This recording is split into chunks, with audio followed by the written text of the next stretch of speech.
বাংলাদেশে মানসম্পন্ন শিল্পগুণ সমৃদ্ধ চলচ্চিত্রের যেমন আকাল এক প্রকার, তেমনি চলচ্চিত্র বিষয়ক সাহিত্য তথা গ্রন্থর সংখ্যাও কিন্তু একেবারেই অনুল্লেখযোগ্য। তো এরই মধ্যে, এই খরার মধ্যেই যে কজন মানুষ, মুষ্টিমেয় যে কজন মানুষ চলচ্চিত্র নিয়ে ভাবনা চিন্তা করেন, চলচ্চিত্র নিয়ে লেখেন, চলচ্চিত্র বিষয়ক গ্রন্থ প্রকাশ করেন, তাদের মধ্যে অন্যতম একজন হচ্ছেন শৈবাল চৌধুরী। শৈবাল চৌধুরী চাটগাঁর মানুষ। এই চট্টগ্রামেই তার জন্ম, বেড়ে ওঠা, এখানেই তার জীবন জীবিকার এবং কর্মক্ষেত্র।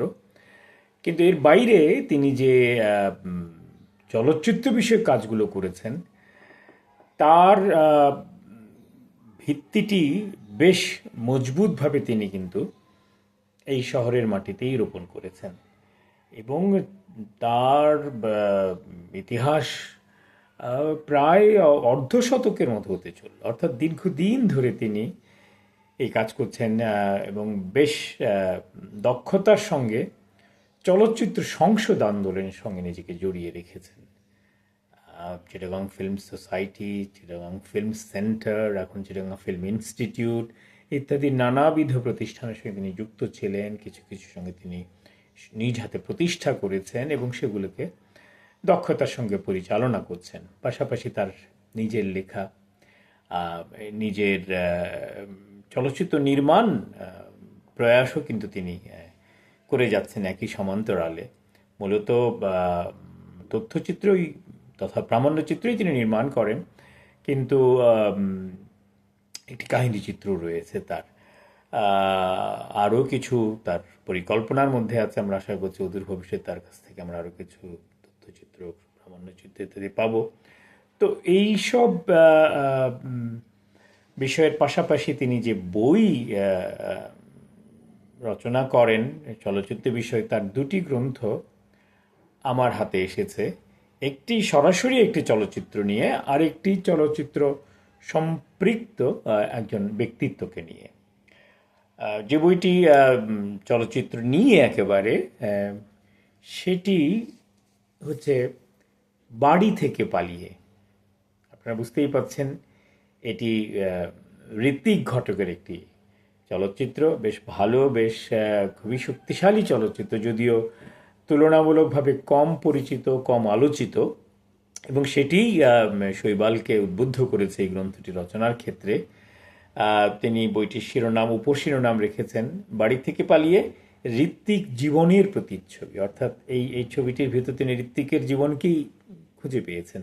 আমরা যারা ছবিটি দেখেছি, আমরা তার এই কথার সঙ্গে ঐকমত্য পোষণ করব, কেননা আমরাও জানি সেই ছেলেটি যে বাড়ি থেকে পালিয়ে কলকাতা শহরের বিভিন্ন জায়গায় ঘুরে বেড়াচ্ছে, নানা বিচিত্র অভিজ্ঞতা হচ্ছে। সে বইটি যদিও লেখা শিবরাম চক্রবর্তীর, আরেক দিকপাল বাংলা সাহিত্যের, প্রায় ঋত্বিক ঘরানারই মানুষ, একজন প্রতিষ্ঠান বিরোধী, প্রথা বিরোধী এবং বলা যেতে পারে কালাপাহাড়ি, আফা তারিব যাকে বলে, সেরকম একজন মানুষ শিবরাম চক্রবর্তী। ফলে এখানে বেশ মণিকাঞ্চন যোগ হয়েছে শিবরাম চক্রবর্তীর গ্রন্থ এবং ঋত্বিক ঘটকের তার চলচ্চিত্রায়ন। দুটো মিলে আমি বলবো এটি আমাদের বাংলা সাহিত্য এবং চলচ্চিত্রের একটি যুগান্তকারী কাজ। তো সেই বই এবং সেই চলচ্চিত্রটি নিয়ে যে ঋত্বিক, যে শৈবাল এই কাজটি করেছেন, সেটির জন্য তিনি অবশ্যই ধন্যবাদের প্রাপ্য এবং এটি গুরুত্বপূর্ণ কাজ, যা নিয়ে আলোচনা হওয়া দরকার বলে আমি মনে করি।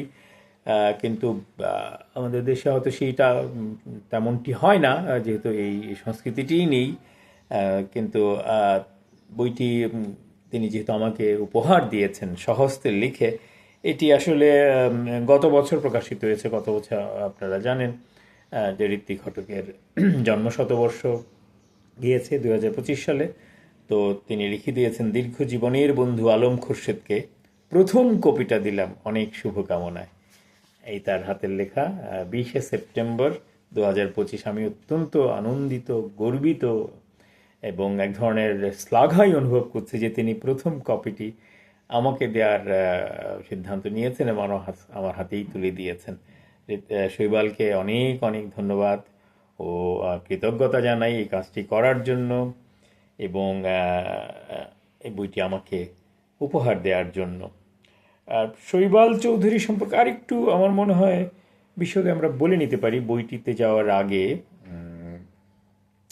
শৈবাল চৌধুরীর যে পরিচিতিটা আছে এই বইয়ের পেছনে সেটি আমি একটু দ্রুত পাঠ করে নিই। শৈবাল চৌধুরী জন্ম চট্টগ্রাম শহরে 1961 সাল, চট্টগ্রাম বিশ্ববিদ্যালয়ে পড়াশোনা হিসাব বিজ্ঞান ও অর্থবিজ্ঞানে। তিনি 1979 সাল থেকে চলচ্চিত্র সংসদ চর্চার সঙ্গে সংযুক্ত, অর্থাৎ প্রায় 47 বছর। সেই সময় থেকে লেখালেখি শুরু, মূল বিষয় চলচ্চিত্র সাহিত্য লেখার মূল ক্ষেত্র করে নিয়েছেন। তখন থেকে দায়বদ্ধতার সঙ্গে দ্বিতীয় বিষয় সঙ্গীত। এ পর্যন্ত প্রকাশিত গ্রন্থ 9টি, এর মধ্যে একটি সঙ্গীত বিষয়, এটি তার 10ম গ্রন্থ। এটি চারটিখানি কথা নয়, তার সংসার, জীবন, জীবিকা, চলচ্চিত্র সংসদ আন্দোলনের সাংগঠনিক কর্মকাণ্ডের পাশাপাশি নিয়মিত লেখালেখি করে 10টি বইয়ের সৃজন, এটিও তার একটি বিরাট অর্জন বলে আমি মনে করি।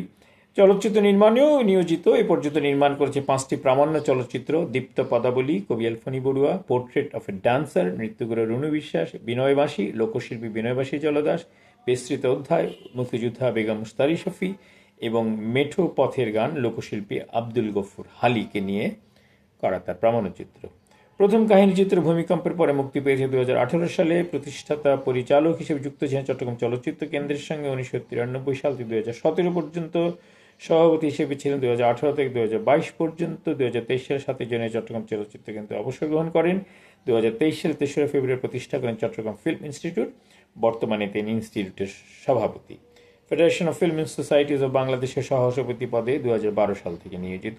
চলচ্চিত্র শিক্ষকতার সঙ্গে যুক্ত। 2014 সাল থেকে চট্টগ্রাম বিশ্ববিদ্যালয়ের নাট্যকলা বিভাগে চলচ্চিত্র বিষয়ের খণ্ডকালীন শিক্ষক হিসেবে নিয়োজিত। এই রইল তার সংক্ষিপ্ত জীবনচরিত। আর এই বইটির কথা আগেই বলেছি, একটি গুরুত্বপূর্ণ গ্রন্থ। এখানে তিনি যে ছোট্ট একটি ভূমিকা লিখেছেন, আমার মনে হয় তারও আমরা কিয়দংশ পাঠ করতে পারি। এখানে আমি ভূমিকাটি গিয়ে দেখতে পাচ্ছি শৈবালের নিজের চমৎকার একটি ছবি রয়েছে।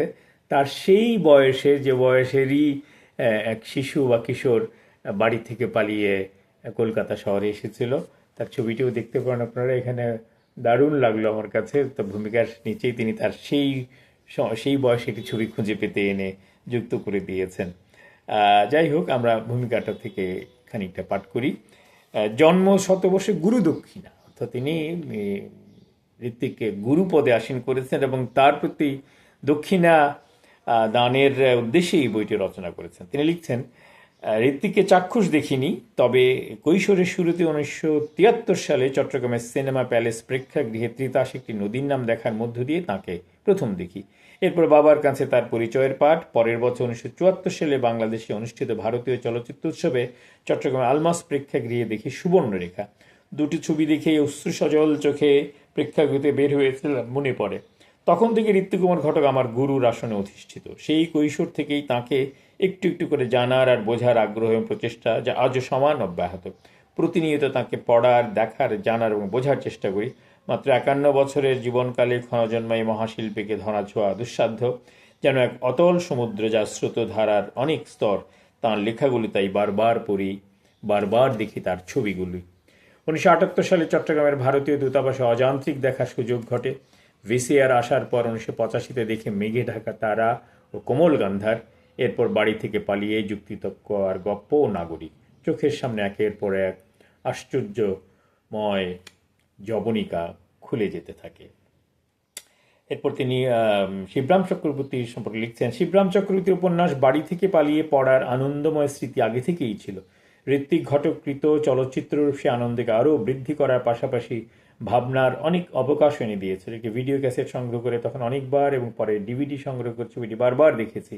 2024 সালে ছবিটি ডিজিটালাইজড প্রিন্ট পাওয়ার পর এটি আবারও অনেকবার দেখার ফলে পূর্ব অভিজ্ঞতা আরও সমৃদ্ধ হয়। কিন্তু ছবিটি নিয়ে পড়াশোনা করতে গিয়ে ছবি নিয়ে লেখার প্রতি লেখার বিষয়ে অতি স্বল্পতা লক্ষ্য করি। বাকি সব ছবি নিয়ে প্রচুর আলোচনা থাকলে এই ছবিটি অজানা কারণ উপেক্ষিত হয়ে থেকে গেছে।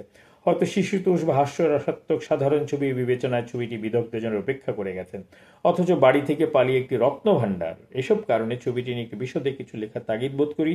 সে তাগিদ আরও উস্কে দেন নিসর্গ পত্রিকার সম্পাদক শ্রদ্ধাভাজন সরকার আশরাফ।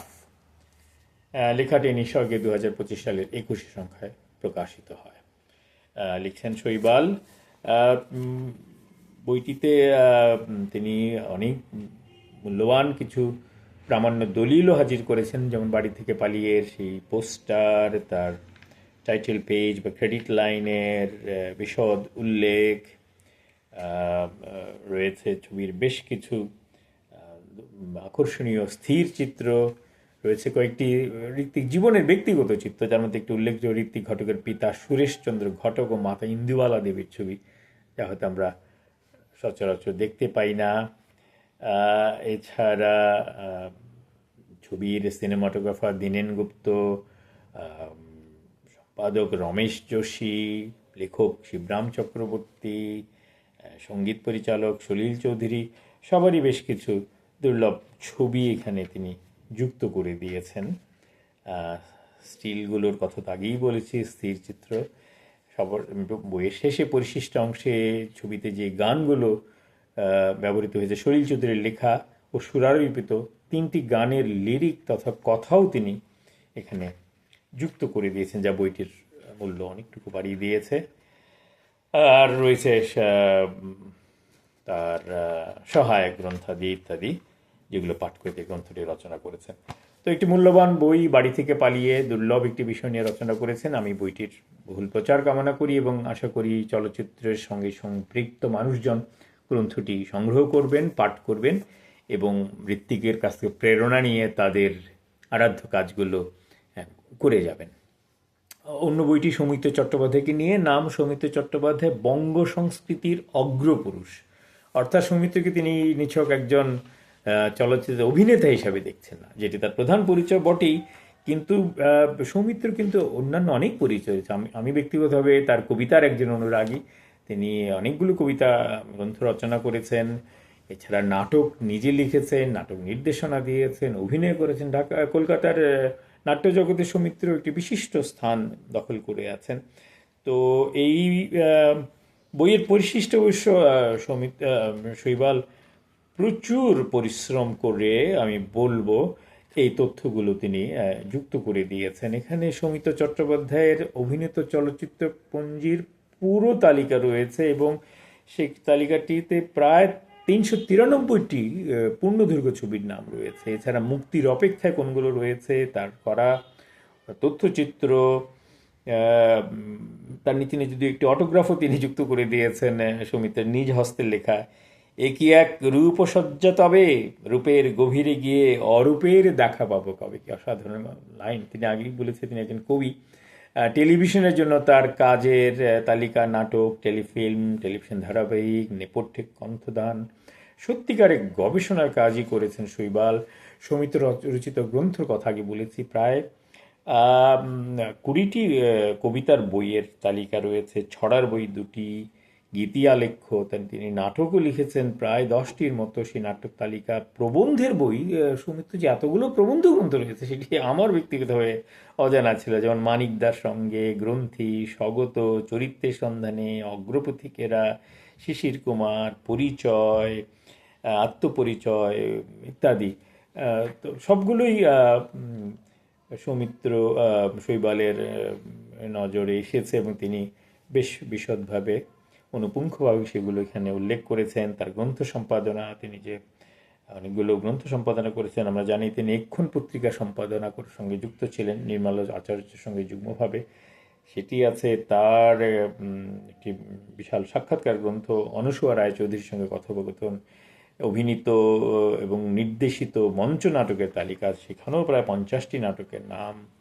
এছাড়া বেতার নাটক, শ্রুতি নাটক, কাব্য নাটক, পুতুল নাটক, গীতি আলেখ্য, কোনো কিছুই বাদ যায়নি। মানে শৈবাল যে একজন সত্যিকার গবেষক এবং তথ্যের ভাণ্ডার, এবং তিনি খুব সযত্নে সেগুলো রক্ষা করেছেন এটি একটা অবিশ্বাস্য এবং কাজ, এবং এটি আমাদের জন্য এক অমূল্য সম্পদ।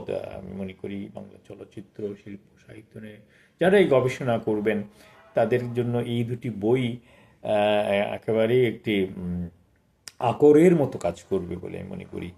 আহ, সৌমিত্র চট্টোপাধ্যায়ের রচিত অনভিনীত নাটকের তালিকাও আছে, যেগুলো অভিনয় হয়নি কিন্তু তিনি রচনা করেছেন। ভুল, বৃহন্নলা, জন্মান্তর, বিশ্বাসঘাতক, খাঁচা, টাইপিস্ট, এবং সবশেষে আছে তার বিশাল একটি জীবন ও কর্মপুঞ্জি। আমরা জানি 85 বছরে জীবন পেয়েছিলেন সৌমিত্র। 1935-এ তার জন্ম এবং 2020-তে মৃত্যু। তার একেবারে বিশদ একদম সাল ধরে ধরে বছরিয়ারি একটি পঞ্জিও তিনি রচনা করেছেন। এর মাঝখানে সৌমিত্রের আঁকা একটি চিত্রকলাও রয়েছে, চমৎকার একটি বিমূর্ত ছবি মুখাবয়বের, এবং তার নিচে তার নিজের লেখা ছোট্ট 4টি লাইন, যে এক মুখে থেকে যায় উদ্ভাস বহুমুখী, তাকে কে ধরতে পারে আমার এই অক্ষম মাকি বুকি। কবির মতো কথাই, কবি এবং শিল্পীর উচ্চারণ। তো তার জীবনী তে আমরা তার প্রতিটি ছবির কথা, তার অর্জনের কথা, তার লেখালেখির কথা সব কিছুই তা পাই আমরা। এবং আমি বিস্মিত হলাম, হয়তো বা খেয়াল নেই আমার, কিন্তু তিনি যে করোনায় প্রয়াত হয়েছেন এটি শুনে আমার খুবই খারাপ লাগলো। 2020 সালে সেপ্টেম্বরে তাঁকে নিয়ে ভারতলক্ষ্মী স্টুডিওতে আমি সৌমিত্র প্রামাণ্য চলচ্চিত্রের শুটিং শুরু হয়। তখন তো বেশ ভরা করোনার সময়, 2020 সেপ্টেম্বরে। তখন কিভাবে তাকে নিয়ে কাজটি হলো, সেপ্টেম্বরে তাকে নিয়ে শুটিং আমার মাথায় আসছে না, কিন্তু সম্ভবত তখনই তিনি কোভিডে আক্রান্ত হয়েছে। কারণ দেখা যাচ্ছে অক্টোবরেই, সেপ্টেম্বরে তিনি শুটিং করেন, আর তারপরের মাসে অক্টোবরেই কোভিডে আক্রান্ত হওয়ার পর 6 অক্টোবর সৌমিত্র চট্টোপাধ্যায়কে ভর্তি করানো হয় কলকাতার বেলভিউ হাসপাতালে। তার সপ্তাহখানেক পরেই 15 অক্টোবর রাত 12টা 15 মিনিটে তার মহাপ্রয়াণ ঘটে। মহাপ্রয়াণই বটে, একজন মহাশিল্পী, একজন মহান চলচ্চিত্র ব্যক্তিত্ব, একজন অনন্য জীবনশিল্পী সৌমিত্র চট্টোপাধ্যায়।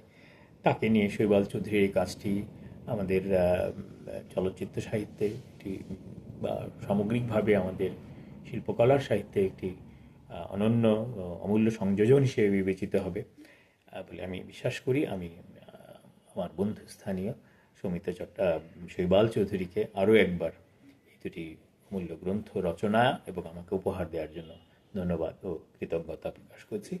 আপনারা বই দুখানি সংগ্রহ করবেন, পাঠ করবেন এবং এর প্রচার এবং প্রসারে আপনাদের ভূমিকা রাখবেন, এইটুকু বিশ্বাস আমার রয়েছে। ভালো থাকবেন সবাই।